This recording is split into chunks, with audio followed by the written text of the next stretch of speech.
Good morning from Wood County, Texas. Today I'd like to talk to you about the 44 WCF, also known as the 4440 Winchester. This round is a terrific round to play with, shoot, compete with. Can shoot black powder, smokeless powder. It's been around since 1873 and was almost obsolete until the cowboy action shooters brought it back. I don't shoot cowboy action shooting anymore, but I still have 4 firearms chambered in this caliber, and one of my favorite loads to shoot is a full case load of black powder, a 200 grain soft cast bullet. But the mess is unbelievable. If I decide I have to shoot something off the back porch, then I have to spend a half an hour cleaning the gun. It's no fun. So they weren't getting as used as much as I would like. So I decided to find a smokeless powder equivalent of the black powder load because I really like the way it shoots. And then I realized that I did not know what a smokeless powder equivalent was. I didn't know the velocity I was actually getting out of these pistols and rifles. I have 2 Colt single action clones, one you can see here, and I have a 60 Henry and a 92 Rossi.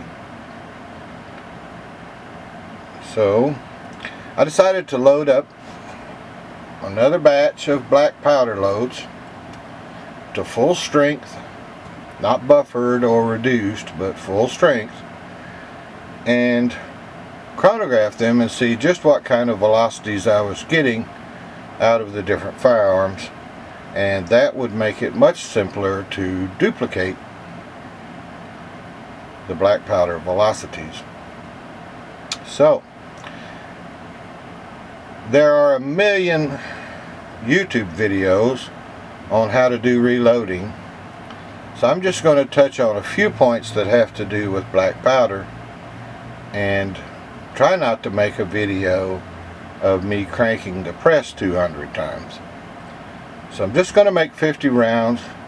I'll be cutting in and out to save you the boredom, and then we'll head to the range and the chronograph and see just what kind of velocity and accuracy we're getting. So, on with the show. Well, welcome back. We are in the process of powder charging and putting a bullet on the case. Got my Lee powder through expander die here, and the primer arm installed. These are Starline cases. They're more than 10 years old, and I have reloaded them I don't know how many times. You hear about 44 WCF brass being thin or weak or easy to fold back or all kinds of horror stories. But I believe that's mostly because they're crimping them wrong.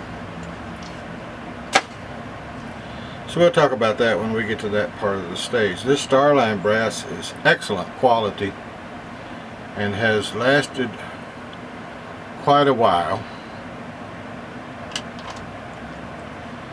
So we have the primer arm installed. We have a Winchester large pistol primer in the arm. I'm going to seat the primer and then run the case directly into the expander die. Now I'm using a Lee 2.5 cc dipper, which I've always used for full charges with black powder. This is Triple FG GoX powder, the real thing. Pour it into the case. We're loading 36 grains. Originally the cartridge was 4440 and was 40 grains of black powder, but that was in the old folded head case. The modern solid web cases won't accept that much powder. So 36 in a reduced volume case should give about what 40 would in a balloon case, I'm sure. This is a Desperado cowboy bullet. It's a 200 grain round nose flat point. They claim it to be lubed with a lube that's good for smokeless or black powder. It is a little sticky. They're sized 428 and they're cast soft, 1 part tin to 20 parts lead. But all hardness is somewhere around 10 or 11. But they're excellent quality bullet, and I haven't suffered any leading with these, and I've loaded thousands of them.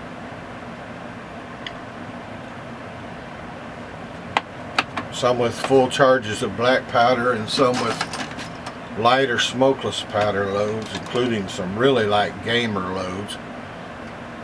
But I haven't had any leading issues in any of my firearms with this bullet. Now I'm simply dipping this powder measure into the powder, giving it a little shake to level it off, and pouring it into the funnel. If you will pour it slowly into the funnel and hold it above the funnel, the powder will compress more, settle more in the case. Now this powder comes within 1/8 of an inch of the mouth of the case, so it will definitely be compressed when I seat the bullet. Of course, black powder loves to be compressed. More certain ignition and less variation. There's primer seat. We're running into the expander. Get our little scoop of dynamite here. Trickle it in. It's obvious that you'll never be able to double charge one of these or overcharge it, because even if you manage to fill the case all the way to the mouth, that's still less than standard load of 40 grains. A couple more to go. We'll move on to bullet seating and crimping.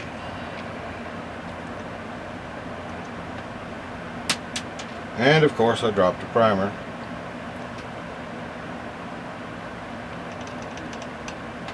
Sometimes things don't go as well when the camera's running.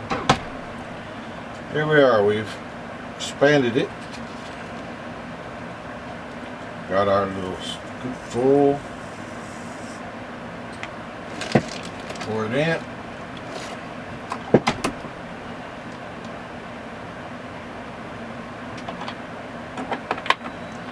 We got one to go.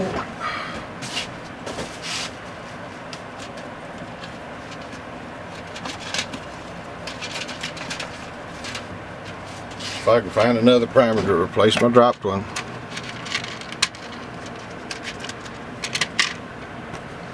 And here we are.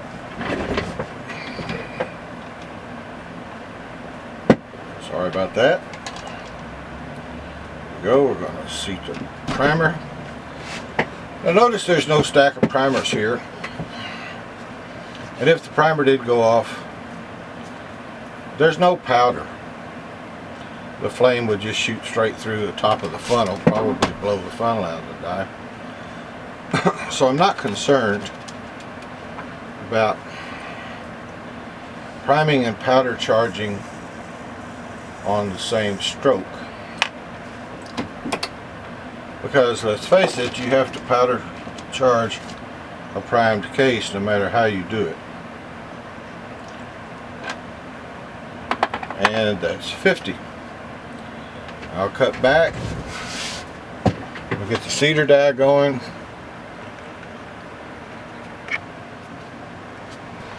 I've jumped ahead again to save you watching me crank the handle.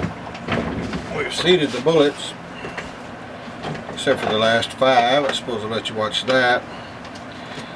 And then I'll show you the secret to loading 44 WCF without having any case problems, without it folding up on you or crushing or any of the other horror stories you may have heard. The secret is the Lee Collet crimp die, because instead of a roll crimping die,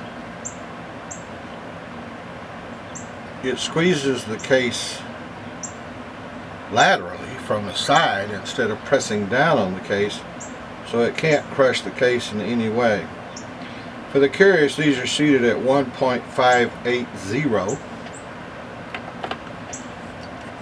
but the truth of the matter is I just seat them to the top of the crimping groove so that the case mouth is level with the top of the crimping groove. And there you are. Now we have the crimping portion of this die backed out so that it's not crimping at all. As a matter of fact, the flare is still in the case after the bullet is seated.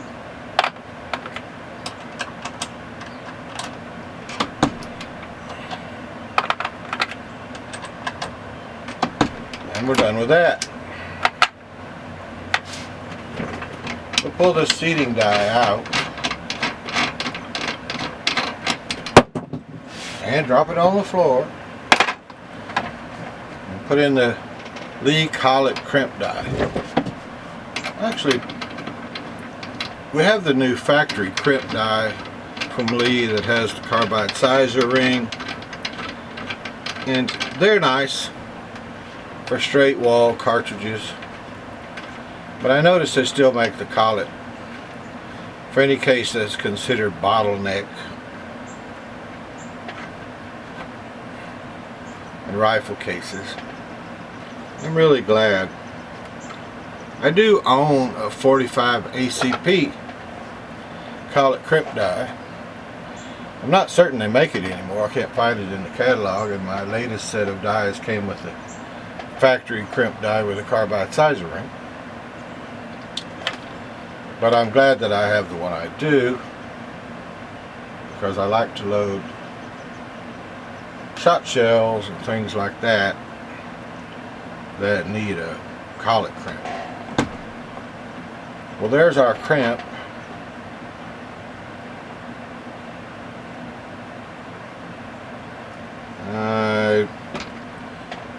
That was the minimum crimp. Let's turn it up about a quarter turn.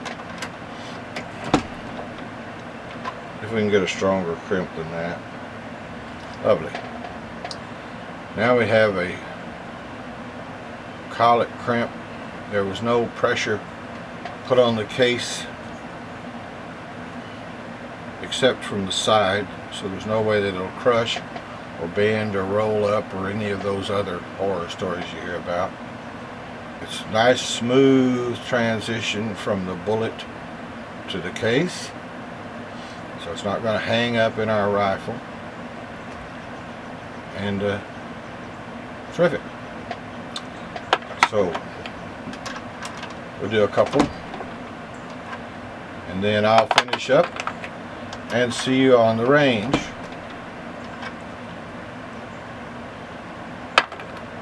Thanks for watching.